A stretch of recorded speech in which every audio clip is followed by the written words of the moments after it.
Yes, people. Yes, yes, yes. How's it going? How's everybody doing?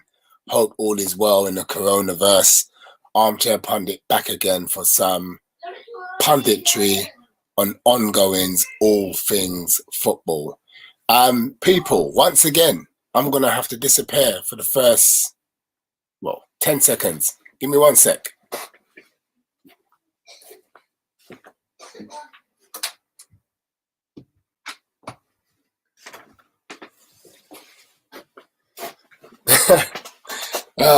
Yeah.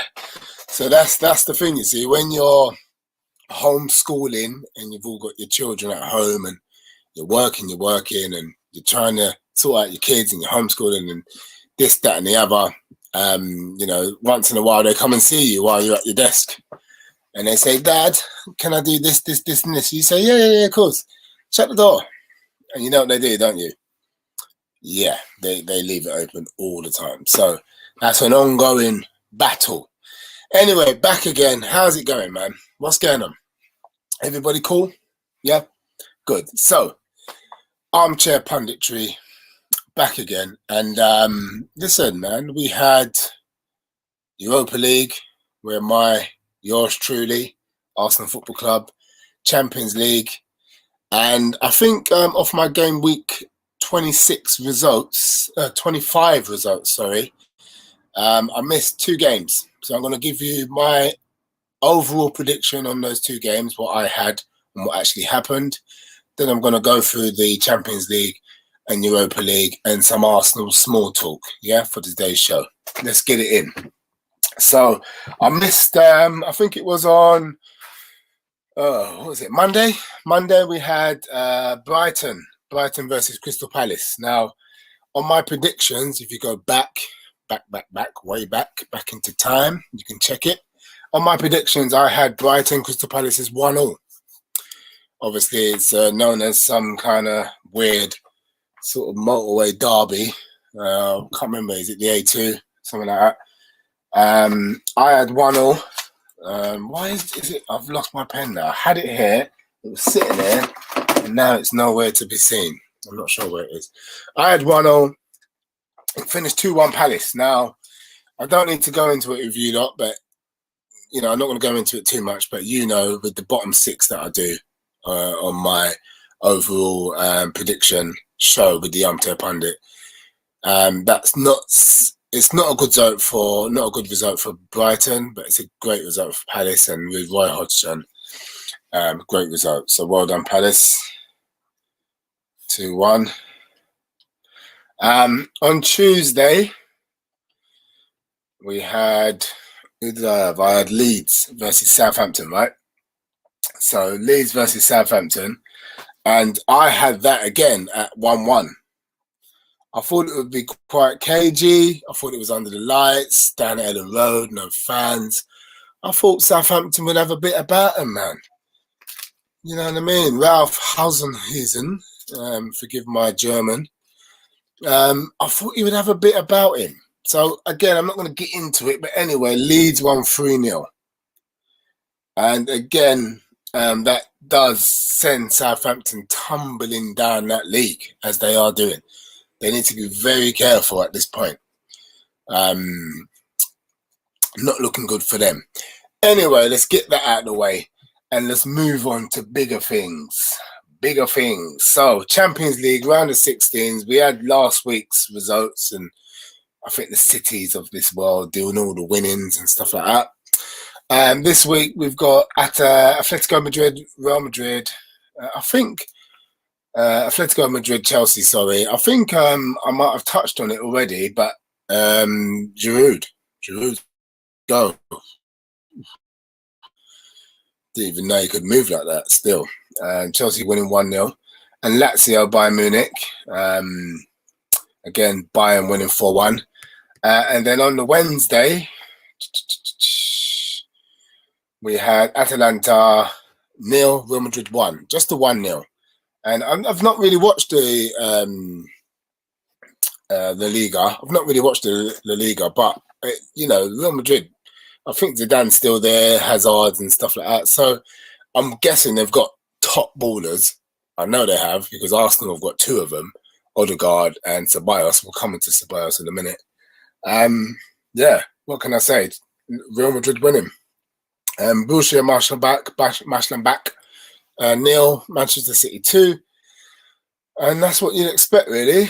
You kind of would expect that. You know, you'd expect Manchester City to win. They're cruising at the moment. And the thing is, the defining moment for them is going to be, can they go all the way in the Champions League and lift the big ears?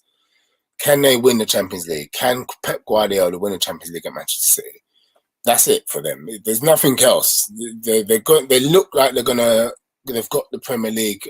They haven't got it sewn up, but they're cruising. They're purring, which is what you expect them to be doing with a manager with experience, backroom staff, and the players have come together. They've got good ages. So they're doing well. So yes, they can beat Borussia Mönchengladbach, but can they go all the way? 2-0 winners there. And also we had a Europa League game on the Wednesday also. We had Tottenham 4 and is it RZ Palace? Whack. 0. I think that was 8-1 on aggregate. So yeah, Tottenham beating Pallet Ways or Pallet Network, whatever they're called. So straight on to Thursday, round of 32. Sorry guys, I haven't. Listen, I can do the split screen, and I can have it on the same page, but you know what? It's right there. It's massive there, and it's just easier for me. I can put it all on one screen, but again, I'm not quite there yet. So that will come. That will come, and I will be showing you guys that very soon. We had Ajax beating Leauge 2-1 on the night, 4-2 on aggregate. So that's Ajax looking good, apparently. I haven't seen the highlights, but apparently they're looking good.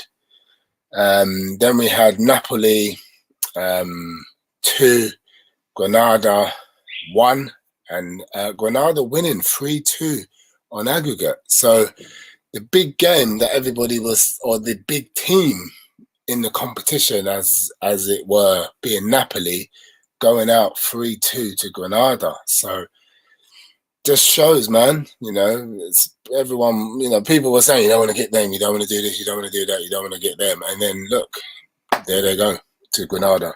So Napoli are out. Then Rangers, the Royal Antwerp. I never heard of that. I don't know if you know what league they're in. 5-2 on the night. 5-2 on the night and winning 9-5 on aggregate. Now that's some basketball stuff, mate. That's yeah. Well done, Rangers, man. And Mr. Gerrard, he's doing well. And yeah. Long may it continue. Shakhtar Donetsk 1, Maccabi Tel Aviv 0, and it's 3-0 on aggregate. So you know, Shakhtar doing the business. 1899 Hoffenheim 0, Mold 2, and yeah, that's 5-3 on aggregate. So well done, Mold. Villarreal 2, FC Red Bull Salzburg 1, and Villarreal winning 4-1 on aggregate. So that's Unai Emery, man. He's Yellow Submarine. He's boring true, and I'm not sure. I do know who Arsenal have got in the next round. I will be highlighting that in a minute. Who else we got there? Bayern, Leverkusen 0, Young Boys 2. But Bayern going through. Bayern Leverkusen going through. They won the first leg 3-0, and that was away from home. So Young Boys having a great second game. I'm reading that wrong. Duh.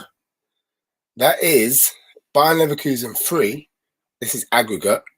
Young Boys 6. So Young Boys beat them. I can't even bloody count. 4-0 first game. So, well, 4-3 anyway. So yeah, I don't know why I made that difficult than what it was, but Young Boys, well done to them. They're through. Club Brugge 0, Dynamo Kiev 1. Dynamo Kiev going through 2-1 on aggregate. Dynamo Zagreb won. FC Krasnodar 0. Dynamo Zagreb winning 4-2 in aggregate. Leicester City 0. Sparta Prague 2. And Sparta Prague going through 2-0 in aggregate. So it was 2-0. I didn't see that game. I didn't see the highlights. I didn't see any of it. I know the first game was quite interesting. And it just shows, you're thinking Rodgers he's got something special. And you can see in Europe, no, because Slava Prague, you'd expect Leicester, what they're doing in one of the best footballing, arguably the best footballing league in the world, you'd expect Leicester to do a lot better. So quite interesting. Manchester United 0, Real Sociedad 0. Oh God. That's, if you ever watched that game, then I'm sure it was a stinker. Man United winning 4-0 on aggregate, so well done them. Ajax won, Red Star Belgrade 1, and then it was 3-3 on aggregate, that one, so it must have went to AC Milan win on away goals. I don't know how that works, but so AC Milan must have scored 2 away from home, and that game finished 2-2, I would have thought. And so it needed 2 more goals. You get the aggregate and the away goal rule. So well done AC Milan, just beating Red Star. PSV Eindhoven 2, Olympiacos 1. Olympiacos winning 5. 5-4 in aggregate. So Olympiacos go through. And very interesting there, and high scoring. The first game said it all, really. That's the thing, and in the Europa, you're kind of getting a real sense of the second games where some of them were explosive, some of them cagey. It was quite interesting. Then you got Roma 3, Sporting Braga 1. Roma going through 5-1 on aggregate. So well done, Roma. And, that rounds off the Europa League. I think I've seen Arsenal's draw. And I understand we've got Olympiacos. Could have been a lot worse, I guess, but also, I guess, bearing in mind of how we dealt with, can't remember the team now. What are they called? What's that team called? That's not good, is it? Come on, ArmChair. What's going on? Oh God, Jesus! It's one of those afternoons. Considering how we dealt with Benfica, Olympiacos is obviously going to be tough. Obviously, because Anyway, let's get into the game. The Arsenal game. So anyway, Arsenal played Benfica last night, winning 3-2. Obviously, I watched the game, did a watch along with the boys. That's on the 3 Pointers channel. So if you want to go and check that out, go and check it out. It was interesting. We watched it. We started off really well. We were playing. We were toe-to-toe, or if not, we had the ascendance over them. We definitely were playing the football I'm guessing Arteta wants to play. He went with the front 4, as I call them, Aubameyang, Smith Rowe on the left, Odegaard in the middle, and Saka on the right. That's the front 4. Then he also had Xhaka and Ceballos, the 2 holding. Then he went with, I believe he had Gabriel, Bellerin, and who's the other guy? Satchel Bob. Why can't I ever remember anyone's name? David Luiz. And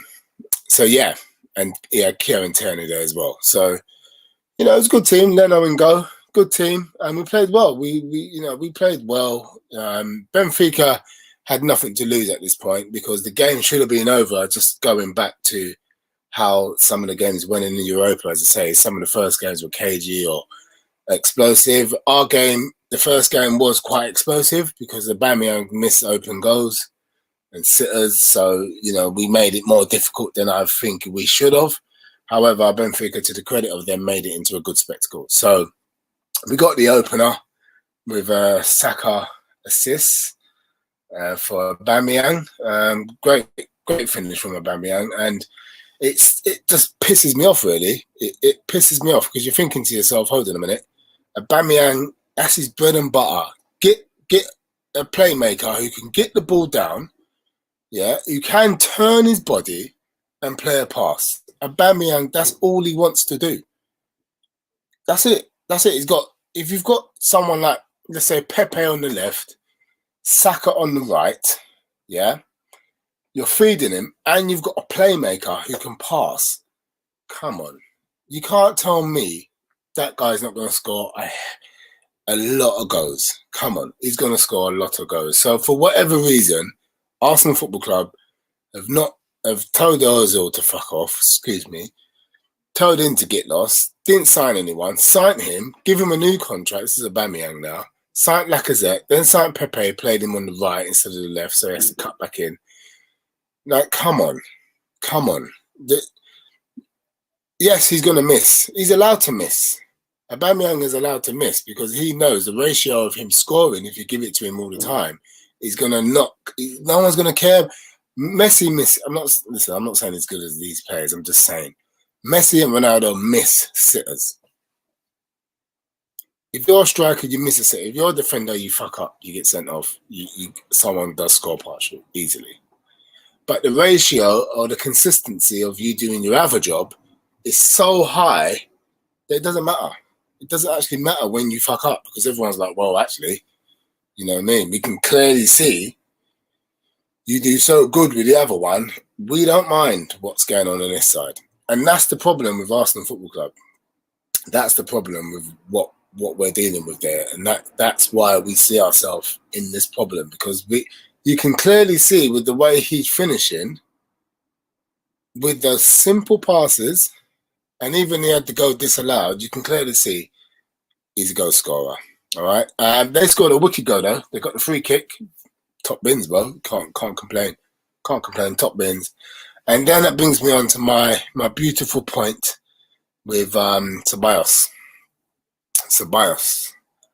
I'm not too sure. He's obviously on loan. He's been there a year and a half, as we were saying to the boys yesterday on the 3-pointer show. He's been there a year and a half, so he's in a position where he has to do better. He's got to do better than that. The first goal to give away the free kick, I think he did something quite silly, gave away a free kick, and then it gets to 1-1 because they score an absolute blinder. We should have went 2-1 up, disallowed. And then he, in the sort of, 55th minute or whatever it was, he decides to do the ball's in the air, goalie, I don't know how it got up there, someone kicked it. It's in the air, he's the DM. You're the DM now, unless Leno called him, and I'm going to come on to Leno in a minute. Unless Leno said, header it, or someone said, header it, I'm behind you, it's fine. Because the ball was in the air a long time, so it's a long time for him to think about it. Anyway, he does header it backwards. He can't see behind him, mind you. And then the attacking players on the run, because he's running towards him because the ball's in the air, just runs onto it like a free ball. He says, one, I weren't offside anyway, and two, what a ball. Thank you very much. I just got around the goalie and tap it in. To Leno's credit, this is where it's interesting. This is where I haven't heard much people big him up too tough. To Leno's credit, big him up because he could have fouled him, he could have taken him down, he could have done a reckless, he could have done anything at that point, and then it would have been a complete disaster because he could have got sent off. And he doesn't touch him. He makes sure he's just like, oh, listen, I can't touch you. There's no point. Because if he touches him, that guy knows, the Benfica guy knows, I'm going down. I'm just going to go down because it makes sense. Because you're going to get sent off and we're going to get a penalty and we're going to score. So Leno did the right thing, and I don't hear a lot of praise going out for Leno for not touching him, because Leno could have. At that point, he's the last man, and it's not a case of taking one for the team. It's more a case of I have to do what I have to do for myself, okay, or I have to do as a goalie to stop the go. And he could have just tried to stop the go, and by doing that, he probably would have taken him down. Anyway, that hasn't happened. He didn't touch him. He made sure he didn't touch him. Ceballos did the stupid thing, and listen, when you've all seen it by now, and the back pass is just stupid. So, anyway, at that point, Arteta decides it's a good idea to bring on the cavalry. He brings on Partey, and he brings on Willian. Now, listen, Willian ain't had a great season. He's not had a great season, and he's found it tough at Arsenal. I don't know why, because he's playing in the same league. Around against the same opponents he was playing at with another club, but he's at Arsenal instead of Chelsea. So you would think he would be able to hit a standard to why we're giving him what we're giving him, which is a lavish opportunity to play for one of the biggest London clubs, if not the biggest London club, at a time when we need help to kind of get us back to our grassroots. And is he helping that to happen? No, he seems like he's just there having a good time. So when people saw him coming on and said Pepe Martinelli, obviously cause for concern was there. So it was Williams' opportunity to come on and say, right, let me prove my doubters. So I think he gave an assist to Tierney, and what a strike! Tierney just bangs it, bottom bins, bang. Oh, that, come on. And he doesn't even celebrate. He's on one of them. Come on, guys. We got to get back in this. This is some joke thing. So he's on one of them. And I'm like, yeah, Tierney's the guy. Because he's just not interested in doing all types of rubbish. Do you know what I mean? Come on. Football match. Let's win. And Saka. What can you say about Saka? I've said it on numerous times. That guy is, to me, he's Perez. He plays just like Perez. He cuts in. He's young. He's assured. He's grasping it. He's taking the bull by the horns, and he's like, "This is what I'm gonna do. I'm gonna do this." Soon he's gonna start getting taken out. You can see it. They're gonna be on him because I think people are now realizing that guy is the guy. He's gonna make them tick, and he's assisting everybody. He's assisting. He's he's assisting Uber. He's assisting Martinelli. You know, he's putting them in for Pepe. He's saying, I can do it for everybody. It doesn't matter who it is. So when you got a player like that on your books and he's in and he's, it's not about money, but he's definitely at the low end of our pay scale. Come on, sign him up. Get that guy in right away. And he was our saviour. He came on after Kieran Tierney. He helped with the move with Tierney and William. And then, I think it was the last 5 minutes or whatever it was, he played a blinding ball backstick. And again, who's there? Who's there? The guy who just says, keep doing this and I'll get goals. That's all he does. And we don't do it enough. And it's nice to see Saka coming into his own to do it for him. And if Arsenal Football Club can write me a letter and say, listen, that's what we expected. We expected Saka to come through the ranks and be this playmaker. That's what we expect. That's probably why someone like Balogun's not getting in, because Balogun's not going to play that. He's not going to be that person. Or is he? Or have they opted for Smith Rowe and Odegaard? Interesting. So, listen, we won the game 3-2. In the end, 4-3 on aggregate, and we go through to play Olympiacos. I don't know much about Olympiacos. We've played them before. I think we've won, lost, drawn. Or did we have them in the European final all those years ago? No, that was someone else's name. Was that Olympiacos? I can go and check that and come back again for the next show and find out. But guys, I've been on long enough. Well done, the Arsenal. I'm obviously immensely over the moon. Olympiacos bring it on, but before then, we've got a small game in the Premier League of Leicester City. I've got my predictions for Gameweek 26. And for Arsenal-Leicester, I've got 2-2. I've done my predictions. You can go back to my shows on the channel, done my predictions. I'm going to do my results. It's quite a long one because a lot of the games are being, you've got all your catch-up games as well. So I know it goes on Saturday, Sunday, Monday, Tuesday to Wednesday, I believe. So it's quite a long game week 26, but I'll be there for all of them. I think I'll do the Monday, Saturday, Sunday, then I'll come back on and do a show. And then after the rest of the games, the following 9 games or whatever it is, I'll come back and do another show. But in between that, if anything does happen in football, I'll be here to give you my armchair review. But just wanted to say, listen, thanks for the guys who are listening and who are checking me out. I'm new. This is all new. The mic's newish. As I say, I'm working off 2 screens. I need a new camera. As you can see, all of the green screen essentials is not perfect. I need a new camera. I'm using the camera off my laptop. I do actually have a video camera, but the lead is on order. It's not from Wish, but it's on order, and it will be here in due course. It's trying to land, so that will be here. I'm going to be changing a few things up as well on the channel, but I'll mention that probably into next week's. Also, I've mentioned a few things that I'm going to be doing at the end of the season with my PowerPoint wins and lose on all of my predictions, because I don't like a prediction. I'm still going to be talking about the top 6 and bottom 6, and I'm just going to keep it an armchair overview on the way I see football. But listen, guys, again, listen, stay safe, stay calm, stay with each other, look after yourself. We're opening up now. We're opening up. I think it's going to happen, and hopefully we can have a good summer and all go away with the families. All right, I'll see you all soon.